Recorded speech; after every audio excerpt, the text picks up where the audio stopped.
Salesforce, one of the most dominant companies in software, the company that defined CRM.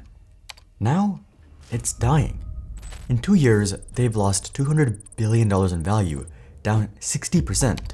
What happened? The rise and fall of Salesforce is wild.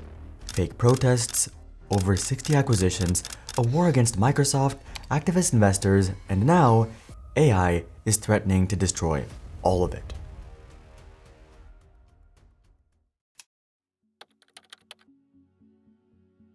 Back in the 2000s, CRM, aka Customer Relationship Management, was a nightmare. This is a very important software, pretty essential for most businesses, though most businesses couldn't even afford it. The dominant player was Siebel, and to even sign up, you needed a budget of $5 million. That wasn't the cost of Siebel. That's what you needed just to start the sales process. The actual cost was probably much bigger. And somehow there were bigger problems. Siebel Systems depended heavily on costly hardware, in-house setup and consultants, and complex rollouts that could take months and sometimes even years. You needed an entire IT team to set up and maintain Siebel. So it was pretty much skewed entirely to really big corporate clients. CRM was very complicated and expensive, which brings us to Salesforce. One person set out to change all of this, Mark Benioff, who had just left Oracle after 13 years to start a competitor. But the difference was pretty crazy. $50 per user per month. Just 50. Didn't matter if the client was a top 500 company or a small business. Salesforce was also much simpler and easier to set up. But there was still a problem. They were a nobody. Bloomberg even called them an ant at the picnic. So Mark came up with an interesting marketing campaign, the end of software. The slogan sounds awfully familiar to a lot of AI startups today. But anyway, he did some classic guerrilla marketing. He organized a fake protest in front of a Siebel user conference. Then they held a giant end of software party. It was working. Though then came a small hiccup. After the dot-com crash, Siebel never really recovered. Siebel's stock fell nearly 90% from its 2000 peak. Oracle eventually acquired what was left of the company for $5.8 billion in 2005. It was this year where Mark literally stood on stage and declared victory over Siebel. But Salesforce only got better from here. They added AppExchange, or the iTunes of business software as Forbes described it. They introduced their own programming language, Apex, to allow third parties to write and run code. Third-party developers could now build directly on top of Salesforce.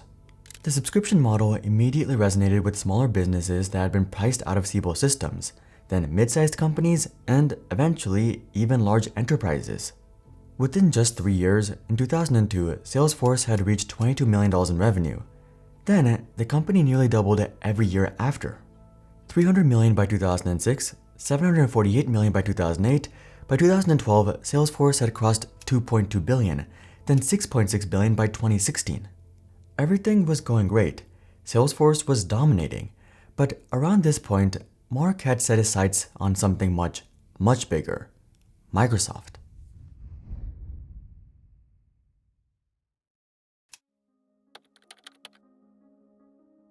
In the past, building software meant hiring a team. Today, one person can describe the app in plain English and get a real product back. That is what Emergent is, which you can try with the link in the description. It builds the front-end, back-end, database, testing, and deployment together, so you're not stitching 5 different tools into one product. And that changes the business model. A solo founder can now build a niche tool, charge monthly, and own the software instead of renting it. Think of a simple daily ops dashboard for small businesses, tasks, payments, reminders, customer updates, all in one place. That used to be a full dev project. Now, it can start from one prompt. The economics matter here. Emergent lowers the technical wall, but you still need customers, distribution, and good judgment. It's not magic. What it removes is the excuse that you can't build something. Once you've finished building, you can immediately deploy and start using it, sharing it, and even start making money. And because the code syncs to GitHub, you own it. If the idea works,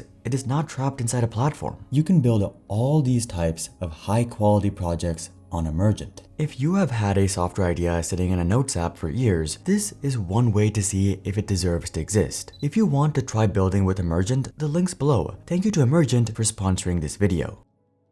Mark Benioff had a problem that sounded crazy. Salesforce was sort of too successful at CRM. CRM was the fastest growing enterprise software market, and in 2018, CRM made up nearly 25% of the entire enterprise software revenue. And within CRM, Salesforce was the biggest by far. But that left them with an interesting problem. There were only so many new customers left to sell to.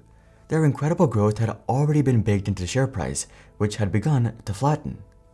Growth was now slowing down, so staying just a CRM company was no longer enough. It was time to expand. So during a 2018 investor conference, Benioff laid out a bold plan. A target of 20% annual growth for the next 4 years, from $13.17 billion to $21 to $23 billion. That's crazy, especially for an industry that would soon start slowing down. But they weren't staying a CRM company.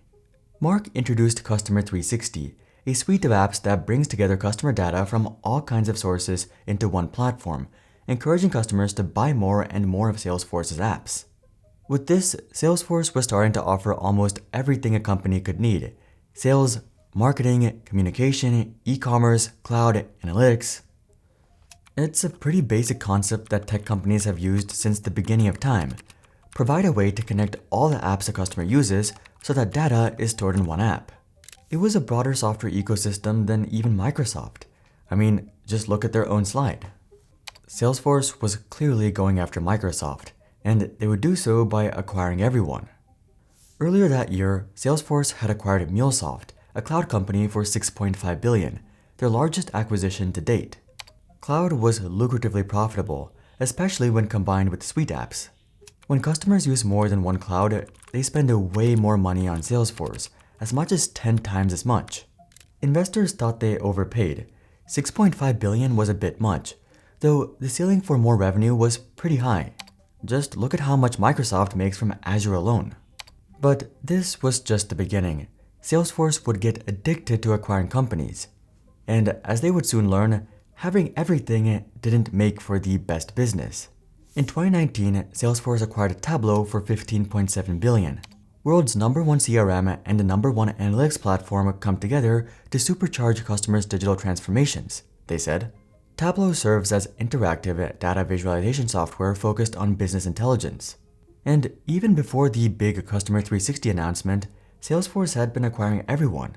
ExactTarget, an email marketing startup, for $2.5 billion in 2014. Then in 2016, Demandware, the e-commerce startup, for $2.8 billion. Then even more, like Sequence, the UX design company. In 2016, they actually acquired 11 companies. Customer 360 was basically going to be as wide and all-encompassing as possible. But then came the big one, their 66th acquisition, Slack Technologies, for $27.7 billion in 2019. Mark was very bullish on Slack, but as they would soon learn, Slack had a very unique problem. But in the meantime, Salesforce had another problem. Building an empire is very costly, especially when your biggest acquisitions don't make any money.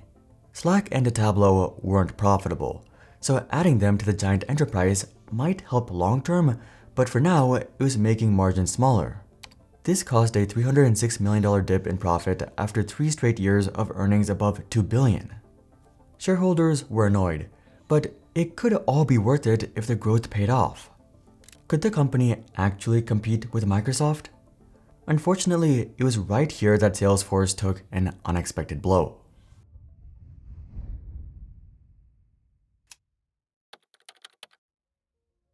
We just passed 900,000 subscribers, and I just want to say thank you all so much. This ride has been awesome, and we're almost at 1 million now. In November 2022, Salesforce co-CEO Bret Taylor abruptly resigned. This was a huge shock to everyone, insiders and outsiders alike. This is our new reality. It's a new day, Bret. So we only have 2 more hours left in the keynote. I'm kidding. I just want to end by saying this really is an amazing new day for all of us. When I talked about empowerment, Dreamforce is about empowering each other. 2 months after standing beside Mark on stage at their big conference where everything seemed so positive, Brett just left out of the blue. Brett was Mark Benioff's right-hand man. Not only that, he was only co-CEO for 14 months. He said, "After a lot of reflection, I've decided to return to my entrepreneurial roots.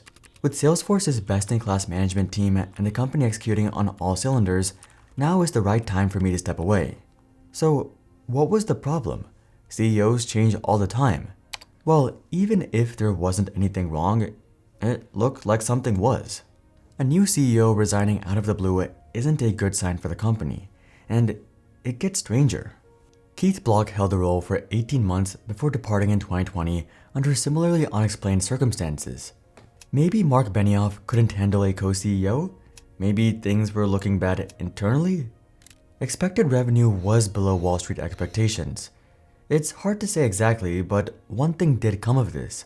The share price dropped, and then came something worse. Activist investors started moving in. Value Act Capital, Third Point, Elliott Investment Management, and Inclusive Capital all took stakes in the company. Another, Starboard Value, had already invested a month prior to Brett resigning. And quickly, they began to pressure Salesforce to make a better return. It always seems like it's activist investors, doesn't it?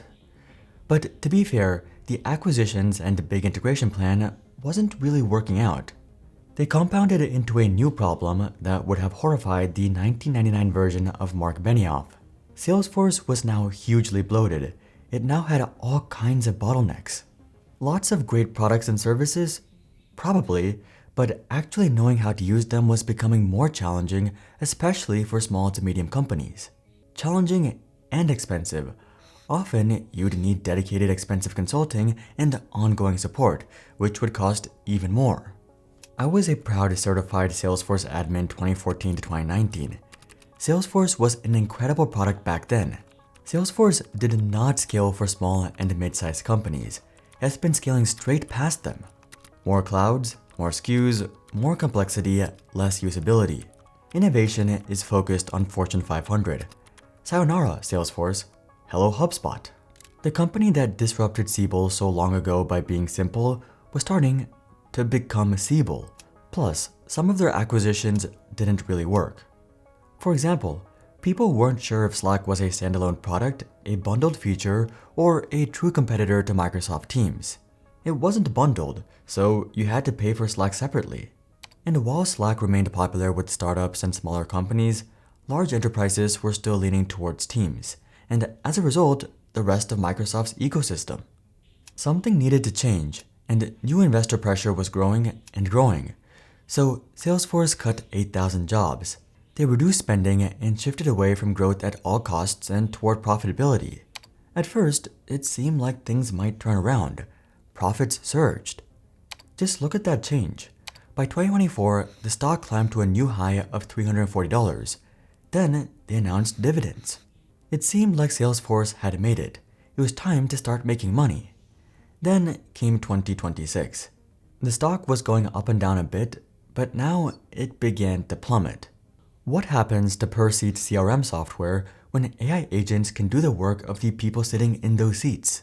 Why pay tens of thousands and extra for consultants and ongoing support when you could just build your own internal tools using AI? Companies started pulling back from SaaS as a whole.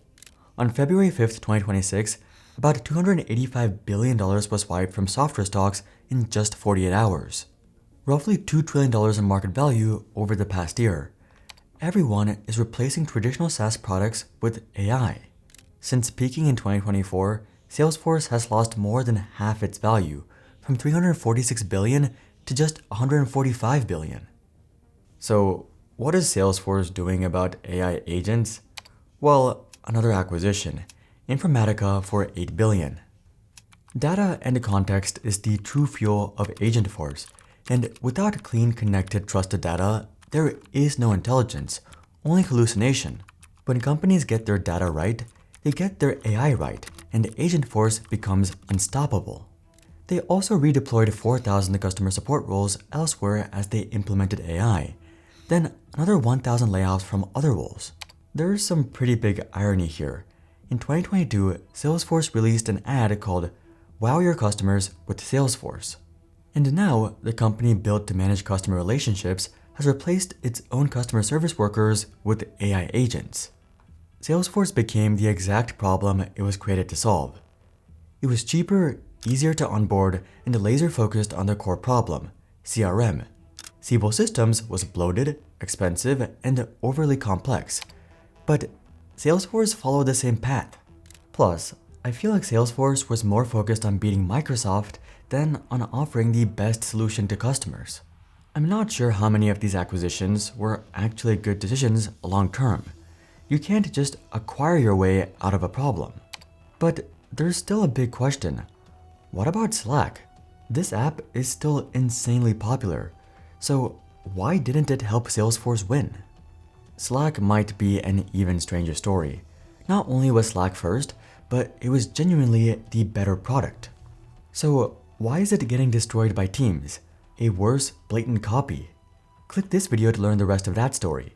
But until then, I'm Hari, and I'll see you guys on the next one.